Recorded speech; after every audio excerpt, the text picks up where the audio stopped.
African spirituality, a deity or a god, is not an extension of your psychology. It is something that it rests completely outside of you. And if you ever encounter someone that is telling you that you can do what you want and you can walk around an initiation process and work with the deity and do things yourself, they're a spiritual sociopath. Their theology runs, and their theology is in opposition to the ways in which African spirituality is actually practiced, which is the deity is within you, but the deity is separate from you. Right. And both of those rules remain constant at all times. Therefore, you can't do what you want to do if something that's within you has dominion over your destiny. And at any point in time, they can delete, they can copy and paste anything that they want to into your destiny and make change. How do you think it is that you get a reading at 20 years old and they say, hey, you're supposed to complete school and go to medical school, you become a doctor, and then at 32 years old they're like, hey, you're supposed to do spiritual work because the spirits have now altered your destiny. And you have absolutely no control over that. And if you had control over it, then the things that you're naturally interested in, it would be so easy for you to manifest your desires. But it's difficult for you to manifest the things that you are naturally interested in because they're not your interests. They're not. You're just driven to want those things because the spirits are controlling you, and then whatever they tell you your goal is going to be, that's what it's going to be. So, I now want to ask you the question. Can you tell me about some of your experiences in spiritual Facebook groups? What's it been like? I mean, I've had some really good experiences. There are a few groups that I really enjoy. I must admit, I really prefer the voodoo groups and the Ifa groups over the general spiritual groups or mystical groups or witch groups. Probably because I'm more traditional in my theosophy. I'm more traditional in the way that I approach spirituality. So when I'm working with a system and I'm talking to people who believe in a system and work within a system, I find that experience much more enjoyable. What I find in a lot of the more general spiritual groups, I find ridiculousness, a lot of anarchy, a lot of spiritual sociopaths who feel like they can do whatever they want to do, a lot of people trying to teach people how to do things that they don't even know how to do themselves. Just a lot of fuckery. Yeah, in the groups that I've been in, typically those really large groups are run by people that have mental illnesses, or these people live. They smoke a lot of weed and they live alternative, isolated lifestyles in some country-ass area or something. I've seen Facebook groups where people are charging, $5-10 fees for the members, or they'll kick you out of the group and they'll give you some information that they copy and pasted or a meme that they stole from some book or some shit that they made up. And my experiences in Facebook groups have not been too good, but I typically found that people are usually asking for free readings, free oral readings. Yeah. Everybody thinks that they have a curse on them. They're always looking for somebody that's accurate. They can never seem to get a job. They ask these very grand life questions that you need to see a therapist for, such as, my husband's whooping my ass, do I need to leave him even though I love him? Oh my God, I just saw that in a group, something similar to that. And you'll also find where people want you to normalize their pathology or to tell them that they're crazy is okay. Mm-hmm. And a lot of people really do need to seek therapists. You don't have any demons, you don't have a hex or a curse on you. You just have chemical imbalances that run through your family. So a generational curse. Exactly. So what is your experience like divining for family members? Okay, that's a good question. So I've only done it, I don't like, this is not something that I like to do. But I've done it for my sister. I've done it for my children too, actually. What I find is that it's a difficult thing to do. I have a difficult time deciphering what I'm seeing. Mm-hmm. I almost get the sense that the ancestors are irritated when I do it, or or they have a hard time communicating to me because they'd much rather be talking to the subject of the reading, if that makes sense. It's almost like, I can hear the ancestors say, put her on the phone. Pass her the phone. You know what I'm saying? Mm-hmm. That was really very much the case with my sister. And what I realized, and I told her, was, they're ready for you to begin to, they're ready to speak to you. They don't want to talk to me. You're asking me questions, am I going to get this new job? And they're saying, tell her to talk to us. Tell her to call me. I'm not answering that shit. Tell her to call me. That was kind of the experience that I had with that situation. So for me, it's not easy, I've had more success divining for my children. Yeah. Yeah, I divined for my sister. And when I divined for my mom, it was the craziest thing because the spirits are answering the questions for your client, but because they're a family member, they're also saying all these other things that you just can't say to you're literally listening to them like, okay, you need to tell them to set up that altar to me. You need to go ahead and exactly. And so the ancestors get extremely, the word I'm looking for, excited when you start divining for another family member. And I know when I divined for my sister, she was wondering if she was going to get fired from her job. She's a special education teacher. And the cards were like, fired? Fired? No, we got you protected. And I was telling her what was going to play out for her, but I wanted to contextualize it as the reason that you're not going to get fired is because of the ancestral protection that I've been putting in. But I don't know if that would have resonated with her, given that she's still new to getting readings. So I leave that information out, and a month later she ends up winning teacher of the month for that particular school month. And it led me back to thinking like, damn, I wonder how many more times she would, how many times could she repeatedly receive this award if she were to have worked with my ancestors. Do you ever feel like, do you feel that it's wrong to either refrain from saying everything the ancestors are saying or to withhold that information from those family members?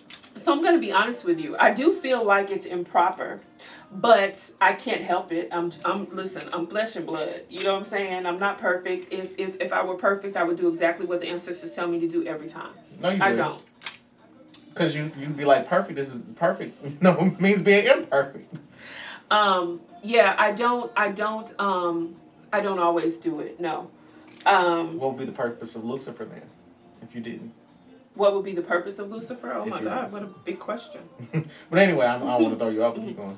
Yeah, I don't always, say everything that the ancestors, I don't always share every answer that I'm given or every, thing that the ancestors say. I don't. Yeah, I'm the same way. Yeah, because but that's in general anyway. You'll definitely get clients that'll lie to you or, you pick up on a lot more information via your clairvoyance where you're like, I'm seeing a situation play out. I'm not going to say everything that I'm seeing because I don't want to embarrass you. Have your ancestors ever rejected an offering that you've given them? They've never rejected an offering, but I have been chastised for an offering. I remember once, my youngest daughter wanted to give Osun some yellow M&Ms. And I thought it would be okay because she thought enough to want to give her the yellow ones. And it was just an offering, and I was like, okay, that's sweet. Okay, let's do it, And so she put it on the altar, and she prayed over it.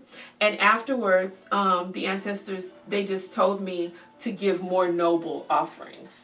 It was like a little slap on the wrist, on the wrist. It wasn't anything major, They didn't like knock pictures down. Which they've done that before, but it wasn't because of that. Yeah, I put a coconut on my ancestral altar, and I was sleeping, and the coconut was in the middle of the altar.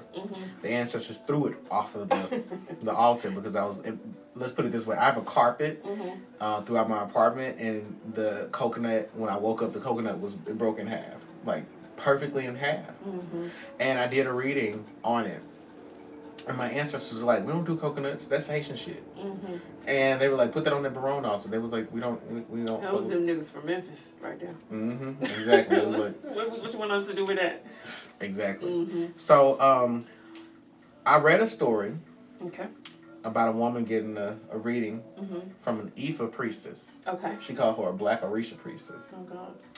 And as opposed to a white Orisha priestess or a Chinese one. I mean. Okay, go ahead.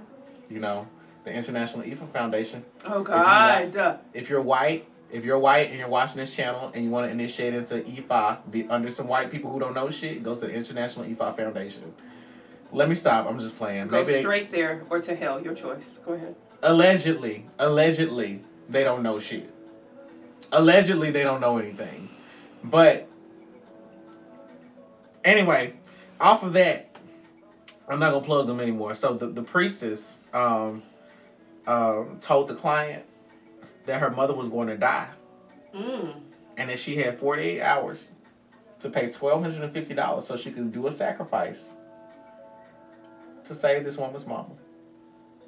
Dirty. Oh, that's dirty. That's not how y'all do it in Ifa? Well, my thing, no.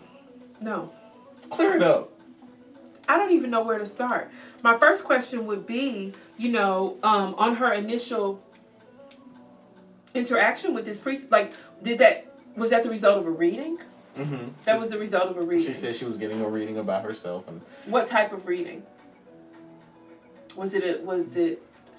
It wasn't an Ori Life Path reading. I'm assuming it was perhaps some traditional divination. Yeah, I'm wondering what tool was used, first of all. Mm-hmm. Because you guys, listen to me very carefully. If you are considering doing and getting an Ifa reading or an Ifa divination, or if anybody approaches you and asks to do one for you or advertises one, whatever the case may be, when you do a reading in Ifa, first of all, there are one of three tools that will be used. It will either be cowrie shells, and the priest or priestess will use 16 cowrie shells. They will use an apuele, which is for all intents and purposes, a necklace, okay? Or they will use ikin. But unless you are an Ifa initiate, you won't actually even have ikin for them to use. So, if they're not doing one of those three things, it is not an Ifa reading. I use many tools to do readings. I read with cards. I have a board that I use. I throw the bones. I can scry. I use a number of different tools, but I do not call them Ifa readings if they are not in fact Ifa readings. So that's why I asked that question. The other thing I want you guys to be aware of is that if you are in fact getting an Ifa reading, the product of that reading is not just going to be, you're going to, meet a nice tall man and have 3 children. The product of that reading is going to be an Odu. The Odu is actually the result, it's the result of a binary code that is produced when the priest or priestess opens the oracle. I don't know if that makes sense to you guys, but an Odu is going to be a 2-word phrase that is the code to your destiny at this particular moment. They have names like Osa Oshe. They have names like Eji Ogbe. They have names like Ireteka, and so on and so forth. But it's a 2-word phrase that reveals your destiny. So any Babalawo or Iyanifa can hear those 2 words and they will know what's going on in your life at that particular moment. Within each one of those codes, within each one of those 2-word phrases is a 16 to 32 verse liturgy.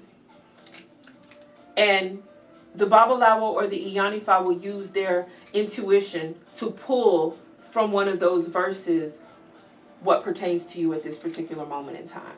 So if you're not receiving an Odu with your Ifa reading, then you have not had an Ifa reading. The other thing that I would say about that particular scenario is I have never seen an Ifa because all of the Ifa readings are based on Odus. And there is not an Odu that is going to say your mama is going to die in 2 days if you don't give me $1,200. I guarantee you it doesn't exist. So, that's bullshit. But also, I have a question though, that if I were to get an Ifa reading, why would my mama come up in my reading? Why would she come up in my reading? It's possible. It's possible because, this is a bloodline-based tradition. Your mother will come up in your reading. Your children could come up in your reading. Hell, your uncle could come up in your reading. It's bloodline. It's a tradition based on blood. So, it's possible. That part is not weird to me. It's just your mom's going to die in 2 days and I need $1,200 to stop it. Because let me tell you guys something. And so please, you guys, don't get caught up in this foolishness. Okay? We are all going to die. Our destiny is to die. So don't let that be a trigger that someone can pull to get to separate you from your money. We're all going to die. And as you alluded to earlier, it is only the Most High God and the Odu and Ifa, the mouthpiece of the Most High God, Odu, the mechanism through which he gathers his information. It is only those entities and those entities alone that can influence, predict, and control your death. Not some Babalawo, no matter how powerful he is. He cannot steal your destiny. If your destiny is to have a long life, somebody could fuck you up. They could cause all kinds of issues for you in your life, but you're not going to die a day before you're supposed to. Even the Bible tells us that no man knows the day nor the hour. Stop letting that be a fear. I hear this so much. I can't tell you how many times I've heard somebody say, oh, well, he told me I was going to die if I ain't do it. You're going to die anyway, baby. And the cause of your death is not going to be because you didn't do what this fool said. But we're so afraid of death. Do you get what I'm saying? We're so afraid of death that people are able to use that to manipulate us and take our money. It's ridiculous. And some of you all may be trying to draw the connection between why would I tell this story about somebody overcharging and it's a scam, and then I spoke about me undercharging and I was also doing some janky ass Spellwork. So for those of you that are wondering, I'm going to just educate you all a little bit about what's important about having experience in this industry, which is if my heart was never in the right place when I was doing the Spellwork. Which is I was trying to help out the client more so than trying to make sure that there's a balanced relationship between us. That you pay me for the services that of what I'm worth. And obviously, if you charge someone a price for breaking up a relationship, finding a job, whatever, and that person doesn't appreciate what it is they paid for, the Spellwork's not going to work because their intentions are not powerful. Right, and they're not going to be a participant, really. And their expectations are misguided because they're expecting that the work is going to happen immediately, and that's not how it happens. It's not a genie in a bottle. I'm not a genie in a bottle.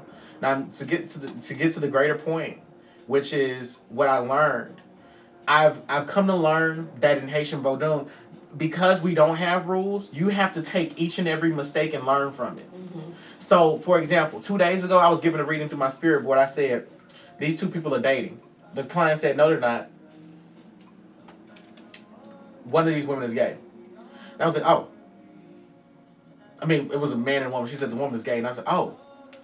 And then I went back to the board, and I'm like, so I had to go to my car. So I'm like, what are you trying? I'm like, oh, the word was divine. And I learned in that moment that it's not about being wrong. It's about hearing correctly. It's about being in the right place. And so my heart wasn't in the right place doing that spell work. So what did I learn? That I have to make sure that my heart is in alignment with what Barone wants, not what I want. That when I'm doing divination, my ears have to be in alignment with what Barone is saying to me, not what I want to hear. Mm-hmm. And so all that being said, it was a lesson in ego for me. Absolutely. And for this person that I'm speaking about from this piece of paper, it is a lesson in ego for them because they are overcharging people for some shit. They're fear mongering and then charging people. What I did was I undercharged somebody that was not a believer in the work, and then I ended up suffering. But that's a lesson I learned from that's valuable because I can teach it.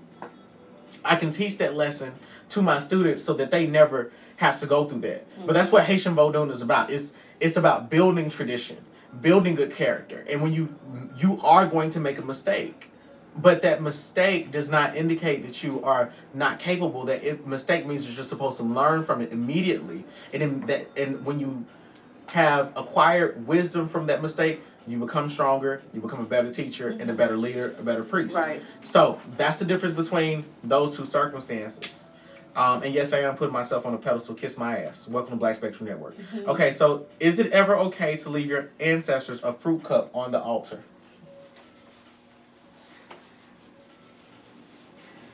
I can't really answer that. I mean, I think that any noble offering, and I say that because that is how I have been trained by my ancestors. I think that you can give your ancestors whatever you have to give. If you're a college student and you got $6 to your name, but you got 4 fruit cups that you got from the cafeteria and you just want to give your ancestors something, give them the fruit cup, baby. They're not going to be offended by it if that's all you have. But if you're giving your ancestors a fruit cup because you don't want to stop by the store and get them a whole piece of fruit, I think that's different. You know what I mean? I think that the nobility of the offering comes from the amount of sacrifice that it represents for you. Now, I don't think that you have to sacrifice to give an offering. An offering and a sacrifice, an offering and an ebal are different things, right? I think an offering is just that. But I do think that the offering needs to be noble. And I think that the nobility comes from, as I said, the amount of sacrifice or energy that it represents for you. You know, if you're walking down the street and you find a stick of gum on the ground and then you go home and put that on your ancestor altar, I say shame on you. But if you want to give your ancestors something because it's been a while and you haven't, and you look in your purse and you find a piece of peppermint and that's all you have and you put it on the altar, it's a completely different scenario. You know what I'm saying? But I got to say something right here about ancestral offerings. It is better to give your ancestors something than nothing. And our ancestors have been receiving nothing from us for the most part for 400 years, the greater part of 400 years. So I'm not going to sit here and say that your ancestor offerings don't mean anything or that they're ridiculous. But I do want you guys to know, and Negzo as a priest of Vodun, I think that you could agree with me that it takes more, you guys, than a cup of coffee or a cigar or a chalice full of rum to power the ancestors, to protect you against the bullshit that you bring on yourself. Do you understand what I'm saying? What I mean by that? Mm-hmm. So I'm not saying don't give them rum, don't give them coffee, don't give them cigars, but please don't think that you are... Put it in perspective, okay? If your ancestors are thirsty, hungry, tired, used and abused, because they've been working for you with or without your knowledge, with or without your consent, and your whole bloodline, since you guys sailed away from the shores of West Africa, they've been doing that for the past 600 years. And you're perhaps the first one in your bloodline within the last 400 years to even think about the ancestors. And so you're giving them a cup of coffee, but while you're doing that, you're over here worshiping false gods. And I say false because they don't belong to you. False because they don't have anything to do with you. False because they're not a part of your motherfucking bloodline. Thank you. False because the motherfuckers would have enslaved your ass and had you working for the people or the human beings that they're designated. False because they've enslaved your ass before. Thank you. That cup of coffee is not going to do a goddamn thing for your ancestors. In fact, it's not going to do anything. So I need you guys to do a couple of things. I need you to either stop with the fuckery and the foreign deities because you don't understand the ramifications that has on your ancestors and on your bloodline. I need you guys to stop with that. Or I need you to make more noble offerings. I need you to get thee to a mambo. Get thee to a voodoo priest. Get thee to a babalawo or a nyanifa and actually research how to actually feed your ancestors, how to actually power your ancestors, how to actually give them something that they can use and convert into currency in the spirit world. Stop it with the coffee and cigar bullshit, and you're over here doing things that are going to set you and your bloodline back 100 years. I just had to say that.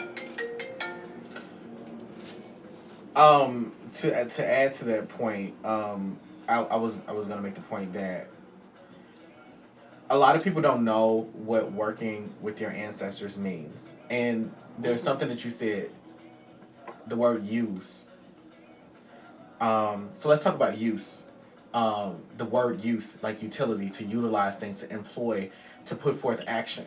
So most of you all that watch YouTube, y'all basic as fuck, and y'all idiots. You haven't listened to a goddamn thing I told you about serving your ancestors, and that's okay. I'm gonna put y'all bitches up on game. I'm Okay. gonna step away for a second. Okay. So I'm gonna put y'all bitches up on game for a little bit. Okay. So you will give the correct offerings to your ancestors. You will replace their water all the time. You will wipe down the table that you put the altar on and make sure that everything is immaculate, clean. Cleanliness being next to godliness. The issue, however, is that you don't command your ancestors to do anything. So you're giving your ancestors energy, right? You're giving them food. You're giving them the fruit. You're giving them the rum. You're calling out their names, but you're not tasking them to do anything at all. Now, I usually recommend for my clients to read the book Fervent by Priscilla Shirer. And I usually tell you all to read that particular book because it teaches you all about serious, strategic, specific, effective prayer. And she teaches that whenever you have a problem in your life, what are you supposed to do? You're supposed to pray about it. And you direct your prayers towards the areas in your life where the enemy is attacking you. So, why is it that you are calling me and asking me things like, how do I work with my ancestors? And then you're asking me, well, when will I get a job? Well, aren't you supposed to be commanding your ancestors to get you that job? How are they going to use that energy that you're giving them? See, a lot of y'all are basic as hell. Y'all giving y'all ancestors fruit cups, fried chicken, liquor, and they got spiritual diabetes. They lazy as fuck. And you're lazy as hell. And all you can do is pay me for psychic readings, and then you're pruning this altar, manicuring it every single week, and then nothing happens in your life because you're not giving your ancestors any commandments. You're not identifying a problem in your life, and then you're not telling your ancestors to attack that problem as though they were a pit bull attacking a 3-year-old girl in a white neighborhood, okay? So, that being said, make sure that you actually work with your ancestors by giving them things to do. The ancestral altar is a portal, okay? Mm-hmm. You want to make sure that the space is clean because nobody wants to walk into your nasty-ass studio apartment that a lot of y'all live in. And after the space is clean, you then feed your ancestors. But guess what? Somebody that's visiting for the weekend out of town doesn't want to just sit inside of your house and just eat your nasty-ass food or whatever McDonald's burger you put on their altar. They want to get out. They want to do things. They want to have fun. It is a relationship. Again, it is a relationship. Third time, it is a relationship. A lot of you all are in fear of your ancestors. We're going to talk about that in a second. Fear versus obedience. I knew you were going to like that. Mm-hmm. Anyway, we're going to talk about fear versus obedience. All I'm saying to you is that If you give your ancestors a fruit cup and they got all this sugar in their body and they hyperactive as fuck, give them something to do. Okay? So fuel my fire, take me higher, I'll be your liar too. 'Cause when we're here